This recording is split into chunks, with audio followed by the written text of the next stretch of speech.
आजकल प्रयागराज से टीचरों के कुछ अलग ही तरह के कारनामे सामने आ रहे हैं। कुछ ऐसे कारनामे जिसे जो भी सुन रहा है वो यही कह रहा है कि आखिरकार टीचर ने जब ये किया तो उस वक्त वो क्या सोच रहा था।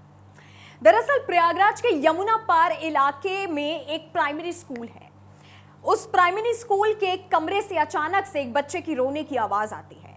जब उस स्कूल के कमरे का ताला तोड़ा जाता है तो अंदर एक छोटा सा बच्चा पाया जाता है जो बहुत जोर जोर से रोता रहता है। हालांकि उस बच्चे को बाहर निकाला जाता है और उस बच्चे का रोते हुए वीडियो बनाकर सोशल मीडिया पर वायरल कर दिया जाता है। दरअसल ये मामला यमुना पार इलाके का है, जहां मेजा में एक प्राइमरी स्कूल है। सोमवार को स्कूल के स्टाफ ने स्कूल को निर्धारित समय से आधे घंटे पहले ही बंद कर दिया।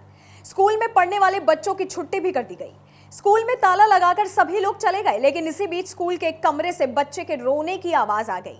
जैसे ही गांव वालों को पता चला, स्कूल के ताले तोड़े गए, कमरे में देखा तो एक बच्चा रो रहा था, जिसका किसी ने वीडियो बनाकर वायरल कर दिया।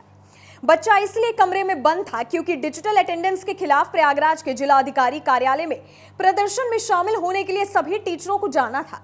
इसलिए स्कूल से बच्चों की आधे घंटे पहले ही छुट्टी कर दी गई और बाहर ताला लगाकर सभी स्टाफ चले गए। ऐसा बताया जाता है कि शिवानी नाम की बच्ची इसी स्कूल में पढ़ती है और इसी का छोटा भाई शिवांश स्कूल कैंपस में बने आंगनबाड़ी का छात्र है। जब शिवांश की छुट्टी हो गई तो वो अपनी बहन के क्लासरूम में जाकर बैठ गया। कुछ देर बाद क्लासरूम के कोने में जाकर सो गया। वहीं उसकी बहन शिवानी स्कूल की छुट्टी होने के बाद भाई को भूलकर अपने घर चली गई। जब वो घर पहुंची तो परिवार वालों ने छोटे भाई के बारे में पूछा, जिसके जवाब में शिवानी ने कहा कि मैं उसे स्कूल में भूल आई हूं। शिवांश की जब तलाशी शुरू की गई तो वो कहीं नहीं मिला। जब हंगामा हुआ तो काफी देर बाद स्कूल की टीचर ने वहां पहुंचकर गेट का ताला खोलकर बच्चों को बाहर निकाला। मामला सामने आने के बाद प्राइमरी शिक्षा अधिकारी प्रवीण कुमार तिवारी ने दोनों टीचरों के खिलाफ एक्शन लिया।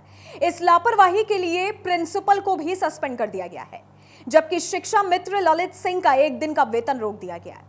वहीं इस मामले में एक कमेटी का गठन कर दिया गया है, जिसमें खंड शिक्षा अधिकारी अरुण कुमार अवस्थी को जांच अधिकारी बनाया गया है।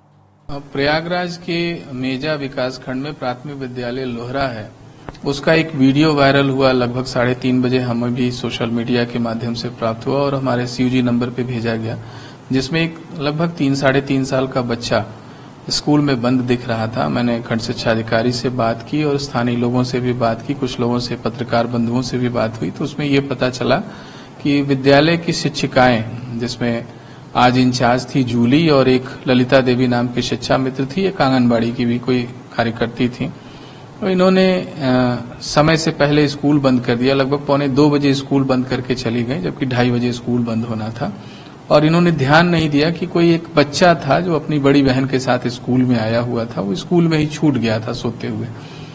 बाद में ये जानकारी प्राप्त हुई है। पहले तो इन्होंने गलती की कि समय से पहले ये लोग स्कूल बंद करके चले गए। दूसरे शिक्षक का दायित्व है, उसका भी निर्वहन नहीं किया, बच्चे की जान खतरे में डाली। और सबसे बड़ी घटना ये हुई कि इन्होंने एक बड़ी लापरवाही की जो किसी भी दशा में स्वीकार नहीं है। तो आज जो जूली नाम की सहायक अध्यापिका है, इनको तत्काल प्रभाव से निलंबित करते हुए उरुआ विकास खंड में अटैच कर दिया गया है।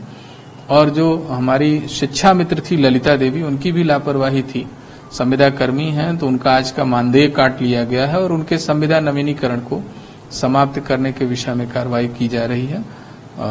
आगे ये भी देखा जा रहा है कि अगर इस तरह कहीं भी किसी विद्यालय में समय से पूर्व विद्यालय बंद किए जाने की घटना संज्ञान में आती है तो कठोरतम कार्रवाई की जाएगी उसके संबंध में। हालांकि इन सब के बाद जो सवाल खड़ा होता है वो ये कि आखिरकार टीचरों को हो क्या गया है। क्या किसी एक टीचर को या किसी एक प्रिंसिपल को यह भी नहीं पता होता कि स्कूल में कितने छात्र हैं या क्लासरूम में कितने छात्र हैं? डिजिटल अटेंडेंस के विरोध प्रदर्शन में जाना या कहीं ड्यूटी लगी हो उस ड्यूटी में जाना इतना जरूरी है कि कोई टीचर मासूम बच्चों की जिंदगियों से भी खिलवाड़ कर रहा है।